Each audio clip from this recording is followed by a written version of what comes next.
control mage though. The Victor is there, so yeah, just gonna go for that instead. Very interesting shift in the draft here, and you can see, you talked about bringing out comfort picks for the side of Team Heretics, and it feels like they've done that, especially with the Zeri Nautilus on the bottom side of the map. Real funky, and I mean, nice job from Mercer, right? Already that flash and that heal burn, so kind of helping out a little bit on that bottom lane to make sure that if you actually get the attention from Jankos there, should be a little bit easier to get onto Caitlyn. Oh, another hook lane. Are they going to kill Kaiser and lane flash forward from Jack Spectre? They're trying to finish the job. One more auto is going to do it. First blood coming in. Oh, nobody can play the Caitlyn and LEC. They're just too damn good. That is redemption for the Heretics. Coming in, Neon trying to sidestep here. Good patience on the E coming out. Nice backstep, but now Kaiser's going to be the one in trouble. So much CC just locking him down. Neon can get nothing back. Nice little camping emote to come out back in. Now Neon's poking back, but he doesn't really do any damage. He's still just on Doran's refillable. And I feel bad because I feel like what both players are bringing to the board. Neon is now so far in the hole, as is Caitlyn. 1.4k gold deficit.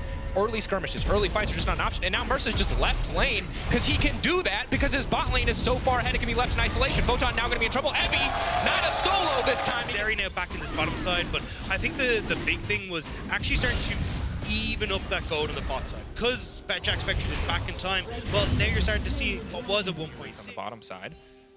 Yeah, I'm looking to see where Caitlyn's actually off to, because see Kaiser matching up against Marissa.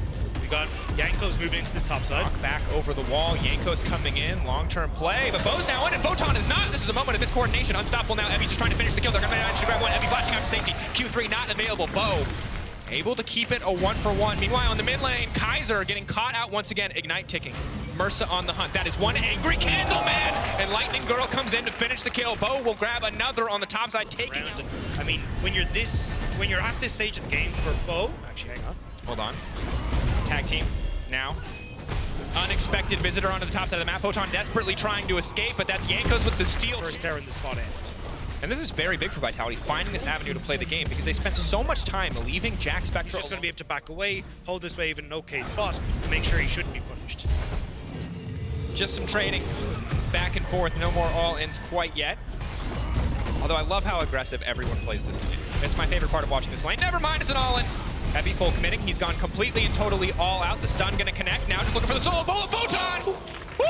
Redemption! That man is not sweating over there. There could be beads of sweat dripping off him, but I mean, especially if your rest of your map is going relatively well, maybe that's why he's so cool, calm and collected, because you get topside trade, that's 2 terrors now. Pressure on the map. It's easy to get flustered and fall behind when someone else makes a play, when someone else is able to find a solo kill, but they are keeping the pressure going. 8 seconds to secure it. They've got bot side pressure.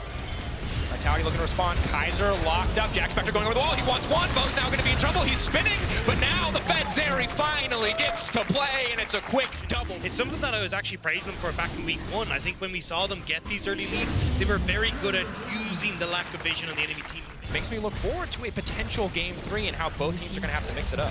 And I think that's the beauty of this system, is that you actually get this up in 2.5 minutes is going to be so crucial for Vitality. Just looking to use the fact that you should have about 2.5 items, if not your third item, complete onto Jack Spectre. Plays for that. Ooh, Photon running. Wasn't able to place the ward, but wasn't able to complete the channel on the jump. TP's now being burned. It's an all-out brawl on the bottom side. Perk's now going in first. He's been locked up first. The stun now coming in. Victor doing so much damage on the backside, but they haven't been able to finish a kill quite yet. Evie leaping out to safety. Jack Spectre ready to come over the wall. Here comes the Zeri. Jankos grabbing the kill, and right away Vitality pulling back. Side jungle from Team Heretics, perfect vision, and now moving into the bottom lane as well. Neon gonna be in trouble. All team coming out from the Nautilus. Knockup going in. Jack Spectre now here in the meantime. Perk's trying to focus down the Zeri, but the Zeri still standing strong. Leaves out to safety, but not far enough. Jack Spectre. Half the map. Let's just play for that final Dragon Leap. Good calling into Jackson to sustain up in these fights. And here we go, one more time. Bo knocked up, has a second charge of the ultimate to try to spin out to safety, but they're gonna finish that one. Jankos on a rampage too. It's not too far away, 9 seconds, not gonna have enough time. That is gonna be Baron at 22 minutes for Team Heretics. The last game was for Vitality. There is basically 0 chance of that. Yeah. Wow. And I thought if you inted one day on the weekend, you had to int both days. I thought those were the rules. Bo had a good game 1. Game 2. A little bit of and even when you look at Neon, just completed 2 items, he's 4 levels behind Ruby in the mid lane. Like, he's just not going to be doing damage. And Ebby, he's built fully for any of this AD damage that could come through, and Perk still can't even really scratch the surface of this Kazante. Yep. Just walk. There's not really any avenue for them to try and crack open the space because, or sorry, to defend the space because Neon doesn't really have wave clear. No one on your team really has the wave clear, especially against the Baron buff that's there. And really good from the side of Team Heretics that they are able to use at least one Baron empowered wave to push into the base. Mersa just stepping forward. I mean, Vitality instantly forced to retreat. Baron buff gonna fall off in 7 seconds. They're gonna grab 2 inhibs on just the last 20 seconds of this Baron buff. That is clutch. It makes it that much easier to take Herald or Elder if they even feel like they need it. I don't think there's enough time left in the game because Photon is split pushing. And Team Heretics they're gonna go for all 3 and probably the end to follow. Yeah, I mean, there's no terror, so here we go. Both lands in, Perks goes golden, Bow now knocked up, Perks in the gravity field does make it down to safety, objective bounty comes through, but will it be enough to keep Vitality in this game? Neon taking so much damage from these Infernal Drake procs, Bow in the midst of everyone just dies! Doesn't even get to push the R button, Neon hooked up, taken down, knocked out. Team Heretics will not go quietly. They are knocking down Vitality in dominant fashion and moving ahead to Game 3. Welcome to the group stage, Heretics. That was a performance and a half. Domination from the bot lane, and this is where